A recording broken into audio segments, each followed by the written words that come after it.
राधे राधे। तो आज हम लोग क्या पढ़ेंगे? आज हम लोग पढ़ेंगे अलंकार। अलंकार को हम लोग क्या कहते हैं इंग्लिश में? अलंकार को वैसे हम लोग कहते हैं फिगर ऑफ स्पीच। ठीक है। तो अलंकार क्या होता है? अलंकार जो होता है वो दो शब्दों से बनता है, एक अलम प्लस कार। तो इन दोनों का क्या मतलब होता है? इनका मतलब होता है आभूषण या गहना। ठीक है। जैसे हम लेडीज़ होती हैं, गर्ल्स होती हैं, वो लोग आभूषण, झुमका, बाली पहन के एकदम मस्त सजती संवरती हैं, तो उनकी सौंदर्य बढ़ती है, उनकी खूबसूरती बढ़ती है। वैसे ही शब्दों में या अर्थों में किसी चीज़ उसकी खूबसूरती बढ़ानी हो तो उसमें हम लोग क्या ऐड कर देते हैं? अलंकार। तो अलंकार क्या होता है? शब्द या अर्थ की खूबसूरती को बढ़ाना, उसके सौंदर्य को बढ़ाना, उसकी शोभा को बढ़ाना, उसे हम लोग कहते हैं अलंकार। ठीक है। तो अलंकार समझ में आया? अलंकार से याद करो आभूषण, और आभूषण से याद करो लेडीज़, गर्ल्स, उनका मतलब तैयार होने का तरीका। तो जैसे वो अच्छे लगती हैं तैयार होकर, वैसे अगर शब्दों में भी अलंकार आ जाते हैं तो वो भी खूबसूरत लगने लगते हैं। ठीक है। अब आता है हमारा अलंकार के भेद। अलंकार के कितने भेद होते हैं? यहाँ पे अलंकार के दो भेद होते हैं। एक होता है शब्द अलंकार, एक होता है अर्थ अलंकार। देखो, शब्द और अर्थ से समझो क्या होता है। ठीक। शब्द क्या होता है? शब्द से समझ में आ रहा है ना, यानी कि एक शब्द।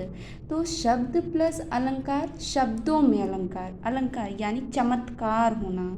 ठीक है। शब्दों में कोई चमत्कार हो जाना, उसे हम लोग क्या कहते हैं? शब्द अलंकार। वैसे ही अर्थ अलंकार। अर्थ अलंकार क्या होता है? जो अर्थ में चमत्कार होता है। ठीक है।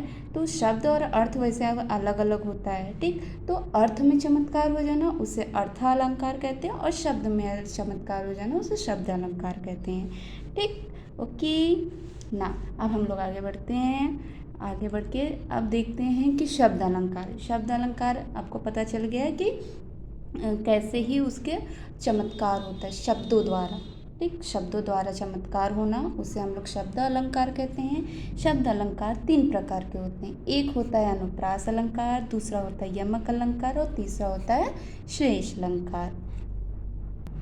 तो अब आगे बढ़ते हैं। अब इन तीनों के बारे में समझते हैं। ठीक है। देखो, अनुप्रास अलंकार क्या होता है? ये देखो मेरा अनुप्रास। तो अनुप्रास क्या होता है? अनुप्रास अलंकार क्या होता है? वर्णों का चमत्कार, जादू। ठीक है। जादू होना वर्णों द्वारा, यानी कि वर्णों के द्वारा जादू होना, चमत्कार होना, उन्हें हम लोग कहते हैं अनुप्रास अलंकार। देखो, जहाँ किसी वर्ण की एक या एक से अधिक बार आवृत्ति होती हो, आवृत्ति यानी कि आना होता हो, उसे हम लोग अनुप्रास अलंकार कहते हैं। ठीक है। तो अनुप्रास अलंकार यानी कि कोई एक वर्ड जो बार बार आता हो, बार बार आता हो, तो उसे हम लोग कहते हैं अनुप्रास अलंकार। ठीक। जैसे आपका एग्जाम्पल आप ले लो, जैसे कि उदाहरण हो गया रघुपति राघव राजा राम। तो इसमें जो रघुपति राघव राजा राम है, र र र र, ये बार बार आ रहा है, यानी कि यहाँ पे वर्णों का चमत्कार हो रहा है।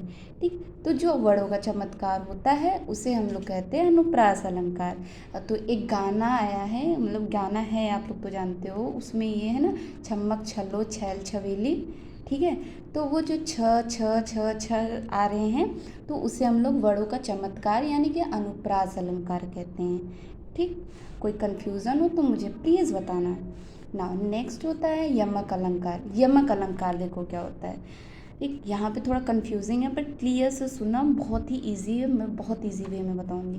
देखो, जहाँ एक शब्द दो या दो से अधिक बार आए हों, जैसे कोई एक ही शब्द ले लो, ठीक, वो एक या दो से बार आते हों, ठीक, उनका अर्थ अलग हो, और उनका जो अर्थ होता है वो अलग अलग होता है। ठीक। तो उसे हम लोग क्या कहते हैं? यमक अलंकार कहते हैं। यानी कि आपके पास एक ही शब्द होंगे, ठीक है, एक ही शब्द होंगे, वो बार बार बोला जाएगा, और उसी शब्द का अलग अलग मतलब भी होगा। ठीक है। आप इससे समझो, जैसे कि 3 बेर खाती थी, वे 3 बेर खाती है। तो 3 बेर खाती थी, वो 3 बेर खाती है। यहाँ पे पहला जो 3 बेर है वो 3 बार है, यानी कि 3 टाइम्स है। और यहाँ दूसरा जो 3 बेर है वो एक फल का नाम है। फल जानते हो ना, वो जो हरा हरा गोल गोल सा होता है, ओवल शेप पे होता है, वो बेर, हमारे गाँव में उसको बैर बोला जाता है, तो बैर होता है, बट ये यहाँ पे बेर है। तो जो बेर होता है वो फल होता है, ठीक। और वो 3 बार लेती थी, 3 लेती थी और अपने थाली में, जैसे आप थाली कोई लेते हो उसमें 3 बार रखते हो, ठीक है। तो वो 3 जो हो गए, 3 बार खाती थी, 3 बेर लेती थी, ठीक, समझ गए। 3 बेर खाती थी वो, 3 बेर खाती है, तो 3 बेर भी खाती है और 3 बार खाती है। ओके, समझाएं। ठीक। अब आता है हमारा श्लेष अलंकार। देखो, अब हमारा श्लेष अलंकार क्या होता है। यमक और श्लेष में वैसे बच्चे बहुत कंफ्यूज होते हैं, बट कंफ्यूज होने वाली चीज़ नहीं है यहाँ पर।